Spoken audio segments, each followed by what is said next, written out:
உலகெங்கும் வாழும் ராஜ் தொலைக்காட்சி அன்பர்களே, நெஞ்சம் நிறைந்த நேயர்களே, எல்லாரும் நல்லா இருக்கா? எல்லாம் வல்ல அந்த பகவானுடைய அனுக்கிரகத்தினால் உங்கள் வாழ்க்கை நன்னா இருக்கும். இந்த நாள் நல்ல நாளாக இருக்கும். உங்கள் அத்துணை பேருக்கும் உங்கள் ஆத்மார்த்த ஜோதிடர் பேராசிரியர் டாக்டர் நங்கநல்லூர் பஞ்சநாதனுடைய அன்பு வணக்கங்கள். இன்னைக்கு மே மாதம் 17ஆம் தேதி 2026 வருஷம். தமிழ் வருஷத்தில் பராபவ வருடம் வைகாசி மாதம் 3ஆம் நாள் ஞாயிற்றுக்கிழமை. இன்னைக்கு சந்திர பகவான் என்ன பண்ணுறார்? இன்னைக்கு சாயந்தரம் 4 மணி 5 நிமிஷம் வரைக்கும் கிருத்திகை நட்சத்திரத்தில் ஒரு பயணம் பண்ணுவார். அப்புறம் தான் ரோகிணி நட்சத்திரம். மேஷராசி என்பர்களே, செயல் வேகம் அதிகரிக்கும். ஒரு துடிப்பு இருக்கும் மனசுல, எதையாவது சாதிக்கணுங்கிற துடிப்பு இருக்கும். பூர்வ புண்ணியாதிபதி தனஸ்தானத்தில் இருக்கார், சந்திரனும் தனஸ்தானத்தில் இருக்கார். நல்ல தன வரவு வரும். குடும்பத்து பெரியவாளுடைய ஆசீர்வாதம் கிடைக்கும். உங்க கம்யூனிகேஷன் ரொம்ப திருப்தியா இருக்கும். எழுத்து பேச்சு அதனால புகழ் கிடைக்கக்கூடிய நாள். ஏனோதானோன்னு பேசுறது இல்லை, எதையும் நம்ம கருத்து ஊன்றி ரொம்ப அழகா பேசுவேள். ரொம்ப நல்லதா இருக்கும். ஆன்லைன் கோர்ஸ் படிக்கிறது, ஆன்லைன் வியாபாரம் பண்றது, இதெல்லாம் இன்னைக்கு நாட்டம் அதிகமா இருக்கும். ரிஷபராசிக்காரர்களுக்கு சந்திர பகவான் இன்னைக்கு நம்ம ராசிக்குள்ளதான் இருக்கார். இந்த நாள் எல்லா காரியங்களும் வேகமா நடக்கும். மனசும் பரபரப்பா இருக்கும். 2 ஒளி கிரகங்களும் நமக்கு சப்போர்ட்டா இருக்கா. ஒன்னும் சூரிய பகவான், அவர் பகல்ல ஒளிதரர். 2வது சந்திர பகவான் ராத்திரி ஒளிதரர். இந்த 2 ஒளி கிரகமும் இருக்கணும். 2ம் ராசியில் இருக்கு. அப்படின்னா தாய் தகப்பனுடைய ஆசீர்வாதமும் இருக்குன்னு அர்த்தம். சிவசக்தி, சிவனுடைய ஆசீர்வாதமும் சக்தியுடைய ஆசீர்வாதம் இருக்குன்னு அர்த்தம். இந்த நாள் பிரமாதமான முன்னேற்றங்கள். அது தொழிலாக இருக்கட்டும், கல்வியாக இருக்கட்டும், மன நிம்மதியாக இருக்கட்டும், எல்லாம் நல்லா இருக்கும். ஒரு பரபரப்பு இருக்கும். ஹெல்த்தை கொஞ்சம் பார்க்கணும். ஆனாலும் நல்ல நாள். மிதுனராசி அன்பர்கள், மிதுனராசிக்காரர்களுக்கு சந்திர பகவானும் இன்னைக்கு 12ஆம் இடம், சூரிய பகவானும் 12ஆம் இடம், புதன் பகவானும் 12ஆம் இடம். நிறைய பேருக்கு இன்னைக்கு என்ன தோணும்? பயணங்கள் செய்வோம் அப்படின்னு தோணும். ஒரு இடமாற்றம் செய்யணும்னு சிலருக்கு தோணும். ஒரு பெரிய வலிமை இருக்கும். நாளைக்கு இந்த காரியத்தை சாதிக்கலாம் தோணும். சில நேரங்களில் மனசுல பயம் இருக்குமோ இல்லையோ, அந்த காரியம் ஜெயிக்குமா ஜெயிக்காதா அப்படின்னு சந்தேகம் இருக்கும். இன்னைக்கு அது கிடையாது. இன்னைக்கு ஜெயிக்காட்டேன்னா நாளைக்கு ஜெயிக்க போறது அப்படின்னு நீங்க ஒரு தைரியமா இருப்பீங்க. முயற்சிகள் எல்லாம் வெற்றி பெறக்கூடிய ஒரு தைரியம் உங்க மனசுல இருக்கும். அதுவே போருமே. நல்ல முன்னேற்றம் தரக்கூடிய ஒரு நாளா வியாபாரிகளுக்கு அமையிறது. இன்வெஸ்ட்மெண்ட்ஸ் பெருகும். கடகராசி என்பர்களே, எவ்வளவு அற்புதமான நாள் தெரியுமோ? ராசிக்கு அதிபதி லாபத்தில் இருக்கார். நல்ல புத்திசாலித்தனம் வெளிப்படும். தனஸ்தானாதிபதி லாபத்தில் இருக்காரே, வருமானத்தை கொடுப்பாரு. இன்னைக்கு மாதா பிதா குரு தெய்வம், அதைத்தான் முக்கியமா தெரிஞ்சுக்கணும். அம்மா அப்பா முதல்ல, தாய் தான் முதல் தெய்வம்.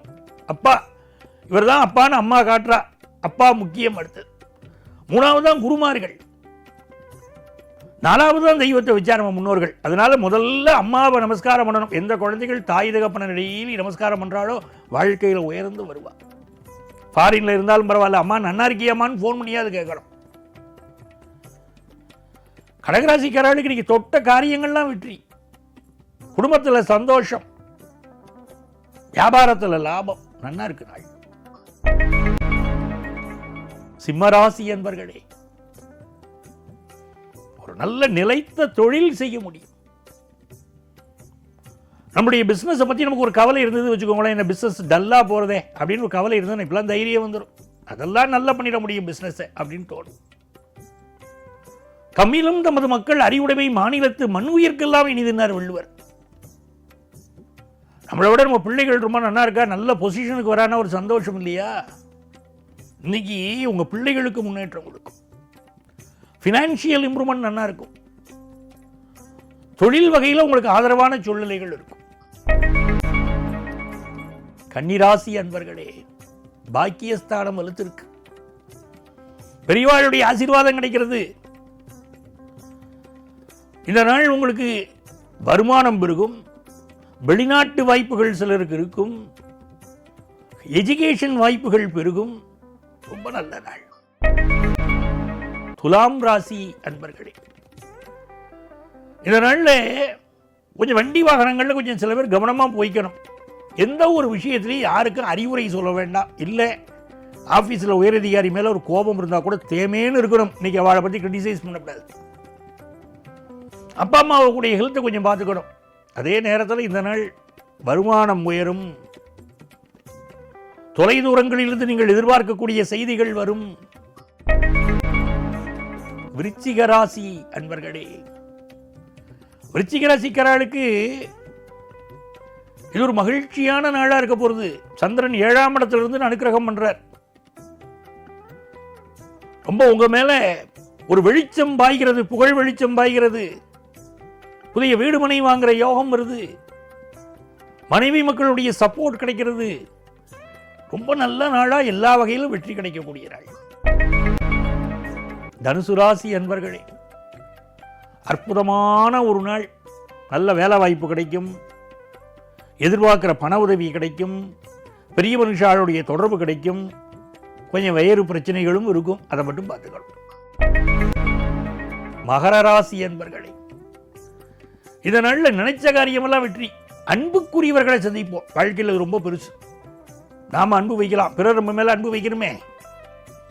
இன்னைக்கு அன்புக்குரியவாளை சந்திப்போம். குலதெய்வத்துடைய அனுக்கிரகம் கிடைக்கும். இந்த நாள் ரொம்ப நாளாக குழந்தை பாக்கியம் இல்லாதவாள் குழந்தை பாக்கியம் கிடைக்க போகிறது. கொஞ்சம் காது மூக்கு தொண்டை சம்பந்தமான பிரச்சனைகள் இருக்கலாம். அது மட்டும் கொஞ்சம் பார்த்துக்கணும். கும்பராசி அன்பர்களே, ரொம்ப மகிழ்ச்சியா நல்ல நாளா இந்த நாள் இருக்க போகிறது. உங்கள் எதிர்பார்ப்புகள் பூர்த்தியாகும். தூரத்திலேருந்து எதிர்பார்க்குற செய்தி வரும். ரொம்ப நாளாக அண்ணா தம்பி பேசிக்காமல் இருந்தால் நீங்கள் பேசிப்பாங்க. நீங்கள் எதிர்பார்க்கக்கூடிய பிஸ்னஸ் தகவல் வரும். படிப்பில் நல்ல முன்னேற்றம் இருக்கும். புதுசாக ஒரு எஜுகேஷன் இன்ஸ்டிடியூஷனில் சேரக்கூடிய அந்த யோகமெல்லாம் உண்டு. மீனராசி அன்பர்களே, செய்கிற முயற்சியெல்லாம் வெற்றி பெறக்கூடிய அற்புதமான நாள். வெளியூருக்கு போயிட்டு வரக்கூடிய ஒரு அமைப்பு. கதை கவிதை கட்டுரை எழுதக்கூடியவர்களுக்கு புகழ் பெறக்கூடிய அமைப்பு. தாம்பத்தியத்தில் இருக்கக்கூடிய சிக்கல்கள் தீரக்கூடிய அமைப்பு. எண்ணிய காரியங்கள் எல்லாம் வெற்றி பெறும் அற்புதமான யோகம் இன்னைக்கு இருக்கு. தெய்வ அனுக்கிரகம் இருக்கு. ஒரு நல்ல நாள் அன்பர்களே. வரக்கூடிய ஜூன் மாதம் 1ஆம் தேதி குரு பயிற்சி பலன்களை நமது ராசி தொலைக்காட்சியிலே நான் வழங்கப் போகிறேன். 12 ராசிக்காரர்களுக்கு பலன் தரப்போறேன். காத்துருக்கோம். அந்த நாள் உங்களுக்குரிய நாள். நாளைய பதிவில் மீண்டும் சந்திக்கிறேன். உங்கள் ஆத்மார்த்த ஜோதிடர் நங்கநல்லூர் டாக்டர் பஞ்சநாதன்.